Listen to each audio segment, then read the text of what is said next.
আসসালামু আলাইকুম, কি অবস্থা সবার? আজকে ঘুরতে চলে আসলাম সূর্যমুখী বাগানে। এই বাগান বা ক্ষেত যেটাই বলি না কেন, এটা মানিকগঞ্জ জাগির পাট গবেষণার ভিতরে। এখানে প্রবেশ করতে হলে আপনার অনুমতির প্রয়োজন হবে। অনুমতি ছাড়াও প্রবেশ করা যায়, সে বিষয়টি আমরা পরে বলতেছি। তবে গেট দিয়ে প্রবেশ করার পর কিছুটা সামনে গেলে হাতের বাম পাশে এই সুন্দর এই বাগানটি দেখতে পাবেন। তারপর বাম দিক দিয়ে এই রাস্তা দিয়ে হেঁটে গেলে ম্যাক্স কোম্পানির গেটের পাশে আরও একটি বাগান দেখতে পাবেন। তবে এখানকার সবচাইতে সুন্দর যে বাগানটি, সেটি হচ্ছে কাঠবাগানের পাশে। আর এই কাঠবাগানটি হচ্ছে প্রথম যে বাগানটি দেখলেন, ওই বাগান থেকে সোজা আসলেই সামনে দেখতে পাবেন কাঠবাগান, আর কাঠবাগানের পাশেই সুন্দর এই সূর্যমুখী বাগানটি।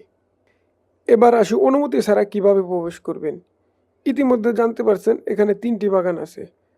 ম্যাক্স কোম্পানির গেটের পাশে যে বাগানটি আছে, এখানে দেওয়াল ভাঙ্গা আছে, চাইলেই টপ করে ঢুকতে পারেন, তবে ধরা পড়লে ঝামেলা হবে।